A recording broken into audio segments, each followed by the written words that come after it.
జమ్మూ కాశ్మీర్ చరిత్ర మనందరికీ 1947 నుండే తెలుసు. కానీ కాశ్మీర్ చరిత్ర 14వ శతాబ్దంలోనే మొదలైంది. ఈ వీడియోలో మనం 14th సెంచరీ నుండి 21st సెంచరీ వరకు గల జమ్మూ కాశ్మీర్ చరిత్రను తెలుసుకుందాం. రీసెంట్గా 2020 నవంబర్ 4న గిల్గిట్ బాల్టిస్తాన్కు ప్రావిన్షియల్ స్టేటస్ను కల్పించడం వంటి ఇంట్రెస్టింగ్ విషయాల గురించి ఈ వీడియోలో తెలుసుకుందాం. Let's begin the session. Kashmir రాజ్యాన్ని 1339లో తొలి ముస్లిం రాజు అయిన షామీర్ పరిపాలించేవారు. 1586 వరకు అతని వంశస్థులే కాశ్మీర్ను పరిపాలించారు. కానీ 1586లో రాజా భగవాన్ దాస్ నాయకత్వంలోని అక్బర్ సైన్యం ఆనాటి కాశ్మీర్ పాలకుడైన యూసఫ్ ఖాన్ని ఓడించారు.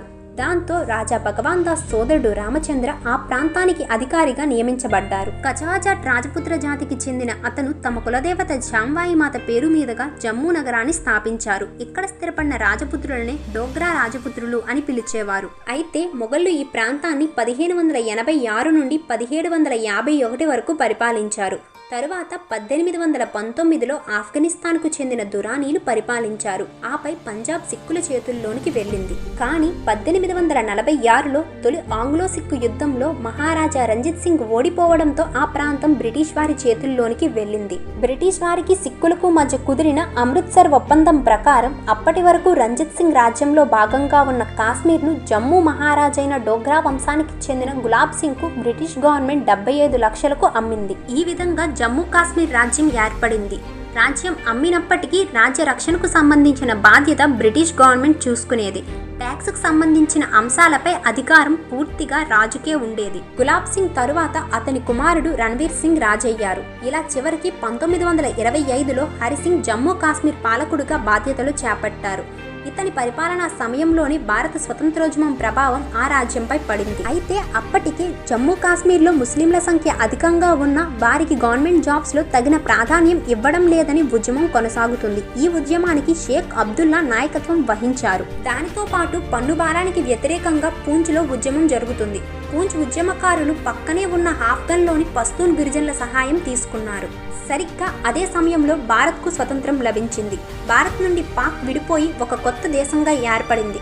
భారత్లో కానీ పాకిస్తాన్లో కానీ విలీనం కావలసిన పరిస్థితి జమ్మూ కాశ్మీర్కు ఎదురయ్యింది. స్వతంత్రంగా ఉండాలని హరిసింగ్ కోరుకున్నా అందుకు అవకాశం లేదు. పాక్లో చేరాలనే ఆందోళనలు జరిగాయి. ఈ ఆందోళనలు పోలీస్ కాల్పుల వరకు దారితీశాయి. అయినప్పటికీ హరిసింగ్ పరిస్థితులు చక్కబడిన తరువాతే నిర్ణయం తీసుకుంటా అంటూ చెబుతూ 1947లో పాకిస్తాన్తో యథాతథ స్థితి ఒప్పందం కుదుర్చుకున్నారు. దీని ప్రకారం వాణిజ్యం, రవాణా, కమ్యూనికేషన్, ఇతర రంగాలలో పరస్పరం సహకరించుకోవాలని నిర్ణయించుకున్నారు. కానీ ఇందులో ఎక్కడా జమ్మూ కాశ్మీర్ని పాకిస్తాన్లో విలీనం చేస్తున్నట్లు రాసిలేదు. కానీ పాకిస్తాన్ హరిసింగ్ జమ్మూ కాశ్మీర్ని ఎప్పటికీ తనలో విలీనం చేసేలా కనిపించడం లేదని భావించి 1947 అక్టోబర్లో గిరిజనులను ప్రోత్సహించి జమ్మూ కాశ్మీర్ పై దాడి చేయించింది. దాంతో హరిసింగ్ ఇండియన్ గవర్నమెంట్ ని రక్షణ పరంగా సహాయం అందించాలని కోరారు. కానీ భారత్ జమ్మూ కాశ్మీర్ని తనలో విలీనం చేస్తేనే సహాయం అందిస్తాం అని తేల్చి చెప్పింది.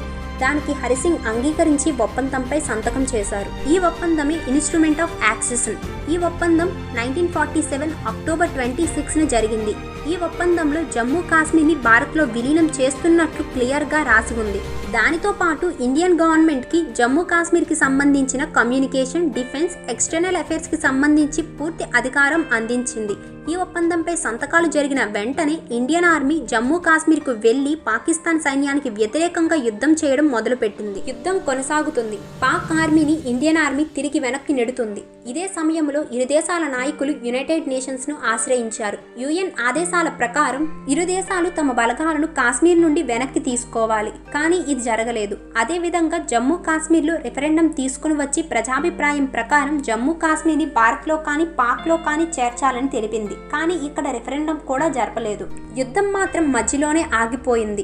అప్పటికే పాక్ ఆక్యుపైడ్ కాశ్మీర్గా పిలువబడుతున్న భూభాగం పాకిస్తాన్ ఆధీనంలో ఉండిపోయింది. ఇక్కడ పాక్ ఏమంటుందంటే భారత్ బలగాలు ఇన్స్ట్రుమెంట్ ఆఫ్ యాక్సెషన్ ఒప్పందంపై సంతకాలు జరగక ముందే పాక్ ఆర్మీకి వ్యతిరేకంగా యుద్ధం మొదలుపెట్టాయని. కానీ ఇండియా మాత్రం ఒప్పందంపై సంతకాలు అయిన తరువాతే యుద్ధానికి దిగామని చెప్తుంది. ఫైనల్ గా భారత్ మరియు పాకిస్తాన్లు జనవరి 1, 1949న కేస్ ఫైర్ అగ్రిమెంట్ ను కుదుర్చుకున్నాయి. దీని ప్రకారం ఇరు దేశాలు కాల్పులు విరమించాలి. అదేవిధంగా భారత్ మరియు పాకిస్తాన్లు ఏ ప్రాంతంలో ఉన్నాయో దానిని వాటి మధ్య సరిహద్దుగా గుర్తించాలి. దీనినే మనం ఇప్పుడు లైన్ ఆఫ్ కంట్రోల్ గా పిలుస్తున్నాం. జమ్మూ కాశ్మీర్ భారత్ లో విలీనం అయిన తరువాత షేక్ అబ్దుల్లా నాయకత్వంలో అత్యవసర ప్రభుత్వం ఏర్పాటు చేశారు. విలీన సమయంలో పెట్టిన కండిషన్స్ ప్రకారం 5 నెలల పాటు షేక్ అబ్దుల్లా జవహర్లాల్ నెహ్రూలు చర్చలు జరిపి ఆర్టికల్ 370ను ఇండియన్ కాన్స్టిట్యూషన్లో యాడ్ చేయడం జరిగింది. అదేవిధంగా అక్కడి వారి డిమాండ్స్ ప్రకారం ఆ రాష్ట్రానికి ప్రత్యేక రాజ్యాంగం ఇచ్చేందుకు గాను 1951లో రాజ్యాంగ సభ ఆమోదించింది. 1956 నవంబర్లో రాష్ట్ర రాజ్యాంగం ఏర్పాటు పూర్తయింది. 1957 జాన్ 26న రాష్ట్రానికి ప్రత్యేక రాజ్యాంగం అమలులోనికి వచ్చింది. ఆర్టికల్ 370 ప్రకారం డిఫెన్స్, ఫారెన్ అఫైర్స్, కమ్యూనికేషన్ అంశాల మినహా వేరే ఏ అంశానికి సంబంధించి చట్టం చేయాలన్నా కేంద్రం రాష్ట్ర ప్రభుత్వ అనుమతి తీసుకోవాలి. కాబట్టి జమ్మూ కాశ్మీర్ పై ఆర్టికల్ 356 అమలు చేయడం కుదరదు. దాని వలన భారత రాష్ట్రపతికి రాష్ట్ర రాజ్యాంగాన్ని రద్దు చేసే అధికారం ఉండదు. అదే విధంగా రాష్ట్ర విభజన చేసే అధికారం, రాష్ట్రం యొక్క పేరు మార్చే అధికారం సెంట్రల్ గవర్నమెంట్ కి ఉండదు. జమ్మూ కాశ్మీర్కి 2 ఫ్లాగ్స్ ఉంటాయి. ఒకటి స్టేట్ ఫ్లాగ్, 2 ఇండియన్ ఫ్లాగ్. ద్వంద్వ పౌరసత్వం. ఇక్కడ నివసించే ప్రజలకు ఇండియన్ సిటిజన్షిప్ తో పాటు రాష్ట్ర పౌరసత్వం కూడా ఉంటుంది. 1954కి ముందు ఎవరైతే 10 ఇయర్స్ కంటిన్యూస్ గా జమ్మూ కాశ్మీర్ లో నివసిస్తారో వాళ్ళకి జమ్మూ కాశ్మీర్ సిటిజన్షిప్ ఇవ్వడం జరుగుతుంది. జమ్మూ కాశ్మీర్ లో ల్యాండ్ ని ఆ రాష్ట్ర పౌరసత్వం ఉన్న వాళ్ళు మాత్రమే కొనాలి. వేరే వాళ్ళు కొనడానికి వీలు లేదు. ఇక్కడ ప్రజలు Indian national flag, national anthem కి రెస్పెక్ట్ ఇవ్వనవసరం లేదు. స్టేట్ గవర్నమెంట్ జాబ్స్ ఆ రాష్ట్ర పౌరసత్వం ఉన్న వాళ్లకు మాత్రమే ఇస్తారు. అదే విధంగా ఇక్కడ రాష్ట్రపతి పరిపాలన విధించడం కుదరదు. కాశ్మీర్ అమ్మాయి ఇండియన్ అబ్బాయిని మ్యారేజ్ చేసుకుంటే ఆమె కాశ్మీర్ సిటిజన్షిప్ ని కోల్పోతుంది. అదే పాకిస్తాన్ అబ్బాయిని మ్యారేజ్ చేసుకుంటే ఆ అమ్మాయి కాశ్మీర్ సిటిజన్షిప్ కోల్పోదు. అంతేకాక ఆ అబ్బాయికి ఇండియన్ సిటిజన్షిప్ వస్తుంది. ఈ చిన్న లాజిక్ తో పాకిస్తాన్ వాళ్ళు ఇండియన్ సిటిజన్షిప్ ని పొందొచ్చు. అయితే ఈ రూల్స్ వల్ల కాశ్మీర్ ప్రజలకు కలిగే ప్రయోజనం ఏంటి? ఆ రాష్ట్ర ప్రజలకే అన్ని గవర్నమెంట్ జాబ్స్ వస్తాయి. కాబట్టి అన్ఎంప్లాయ్మెంట్ తగ్గుతుంది. ఇండియన్ సిటిజన్స్ ఎవ్వరూ అక్కడ ల్యాండ్ కొనలేరు. కాబట్టి అక్కడ బిజినెస్, హోటల్స్ వంటి వాటిని కాంపిటీషన్ లేకుండా కాశ్మీర్ ప్రజలే నడుపుకోవచ్చు. వేరే రాష్ట్రాల వారు అక్కడ స్థిర నివాసాలను ఏర్పాటు చేసుకోలేరు. కాబట్టి పాపులేషన్ కంట్రోల్లో ఉంటుంది. పెర్ క్యాపిటల్ ఇన్కమ్ బాగుంటుంది. ఎలాంటి చట్టాన్నైనా సెంట్రల్ గవర్నమెంట్ పర్మిషన్ లేకుండా ఇంప్లిమెంట్ చేయొచ్చు. అయితే ఇదే ఆర్టికల్ వల్ల వారికి కలిగే నష్టం ఏంటి? బయట వారు ల్యాండ్ కొనలేరు. సో ఇక్కడ ప్రైవేట్ హాస్పిటల్స్ అంతగా లేవు. మంచి మెడికల్ ఫెసిలిటీస్ కూడా అందుబాటులో లేవు. బయట వారికి ఇక్కడ ఇన్వెస్ట్ చేసే అవకాశం లేనందున ప్రైవేట్ కంపెనీస్ రావు. అందువలన యూత్ కి ఎంప్లాయ్మెంట్ సరిగ్గా ఉండదు. సో నేరాలు చేయడానికి ఇష్టపడతారు. వేరే రాష్ట్రాల నుండి మనీ ఫ్లో, నాలెడ్జ్ ఫ్లో ఉండదు. కొత్త ఇండస్ట్రీస్ రావు. డెవలప్మెంట్ ఆగిపోతుంది. చివరికి 2019 ఆగస్ట్ 5న ఆర్టికల్ 370, ఆర్టికల్ 35Aలను మోడీ గవర్నమెంట్ రద్దు చేసింది. జమ్మూ కాశ్మీర్ రాష్ట్రాన్ని 2 కేంద్రపాలిత ప్రాంతాలుగా విభజించింది. ఇప్పటి వరకు కాశ్మీర్ విషయంలో భారత్ పాకిస్తాన్తో 4 సార్లు, చైనాతో 1 సారి యుద్ధం చేసింది.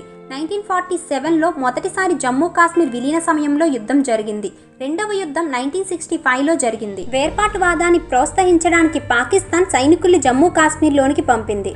చొరబాటుదారులకు వ్యతిరేకంగా భారత్ పాక్తో యుద్ధం చేసింది. 17 రోజుల పాటు జరిగిన ఈ యుద్ధం సెకండ్ వరల్డ్ వార్ తర్వాత అతి పెద్దది కావడంతో ప్రపంచ దృష్టిని ఆకర్షించింది.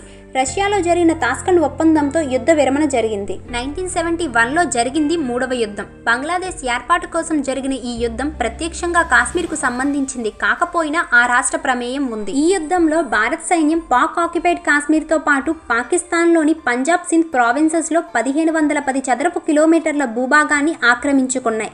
90,000 మంది సైనికుల్ని, పౌరుల్ని యుద్ధ ఖైదీలుగా పట్టుకున్నారు. అయితే అప్పటికే పాక్ జైల్లో ఉన్న బంగ్లాదేశ్ నిర్మాత ముజిబుర్ రహమాన్ను ఉరితీయడానికి సిద్ధం చేయడంతో అంతర్జాతీయ సూచనల మేరకు ఈ భూభాగాన్ని తిరిగి వెనక్కి ఇవ్వాల్సి వచ్చింది. సిమ్లా ఒప్పందం ప్రకారం ఈ ఒప్పందం జరిగింది. ఈ యుద్ధంలో పాకిస్తాన్ సగం నావీని, 1/4 వంతు ఎయిర్ ఫోర్స్ ని, 1/3 వంతు సైన్యాన్ని కోల్పోయింది. 1999లో కార్గిల్ విషయంపై యుద్ధం జరిగింది. కార్గిల్ యుద్ధంలో మనం యుద్ధ భూమిపైనే కాక దౌత్యపరంగా కూడా గొప్ప విజయం సాధించాం. జమ్మూ కాశ్మీర్ విషయంలో 1962లో చైనాతో కూడా యుద్ధం జరిగింది. ఈ యుద్ధంలో మనం అక్సై చిన్ని కోల్పోయాం. అయితే రీసెంట్ గా నవంబర్ 4, 2020న పాక్ ఆక్యుపైడ్ కాశ్మీర్ లో భాగంగా ఉన్న గిల్గిట్ బల్టిస్తాన్ కు ప్రావిన్షియల్ హోదా కల్పిస్తున్నట్లు పాకిస్తాన్ ప్రకటించింది. అంతకు ముందు వరకు మనకు 28 రాష్ట్రాలు ఉన్నట్లే పాకిస్తాన్ కు కూడా 4 ప్రావిన్సెస్ ఉండేవి. అవి బలూచిస్తాన్, ఖైబర్, పంజాబ్ మరియు సింధ్ ప్రాంతాలు. అదేవిధంగా 2 అటానమస్ టెరిటరీస్ కూడా ఉన్నాయి. ఒకటి ఆజాద్ జమ్మూ కాశ్మీర్, 2 గిల్గిట్ బాల్టిస్తాన్. అయితే అటానమస్ రీజియన్ గా ఉన్న గిల్గిట్ బాల్టిస్తాన్ కు పాకిస్తాన్ 2020లో ప్రావిన్షియల్ స్టేటస్ ను కల్పించింది. దీనితో పాకిస్తాన్ లో ప్రావిన్సెస్ సంఖ్య 5కు పెరిగింది. గిల్గిట్ బాల్టిస్తాన్ అటానమస్ రీజియన్ గా ఉన్నంత కాలం ఆ ప్రాంతం స్వయం పరిపాలనలో ఉండేది. అదే విధంగా పాకిస్తాన్ పార్లమెంట్ లో దానికి సభ్యత్వం ఉండేది కాదు. కానీ 2015లో పాకిస్తాన్ గవర్నమెంట్ ఒక కమిటీని ఏర్పాటు చేసింది. దాని సిఫార్సుల ప్రకారం గిల్గిట్ బాల్టిస్తాన్ కు ప్రావిన్షియల్ స్టేటస్ ను కల్పించాలి. దీనికోసం మొదటిగా 2018లో గిల్గిట్ బాల్టిస్తాన్ కౌన్సిల్ యొక్క పూర్తి అధికారాలు అక్కడ అసెంబ్లీకి ట్రాన్స్ఫర్ చేశారు. చివరిగా నవంబర్ 4, 2020న ప్రావిన్షియల్ స్టేటస్ ను కల్పించారు. కానీ దీన్ని ఇండియా పూర్తి స్థాయిలో వ్యతిరేకించింది. ఎందుకంటే విలీన ఒప్పందం ప్రకారం పాక్ ఆక్యుపైడ్ కాశ్మీర్ ఇండియాలో భాగం. అంటే అందులో ఉన్న గిల్గిట్ బాల్టిస్తాన్ కూడా ఇండియాలో భాగమే. మన లోక్సభ స్థానాలలో 552కు 545 మాత్రమే ఎప్పుడు ఫిల్ అవుతాయి. మిగిలిన 7 స్థానాలు ఖాళీగా ఉండిపోతాయి. ఈ 7 ఎంపీ స్థానాలు పాక్ ఆక్యుపైడ్ కాశ్మీర్ కు చెందినవి. ఇలా భారత్ లో భాగంగా ఉన్న గిల్గిట్ బాల్టిస్తాన్ కు పాకిస్తాన్ ప్రావిన్షియల్ స్టేటస్ ని కల్పించడం ని భారత్ తీవ్రంగా వ్యతిరేకిస్తుంది.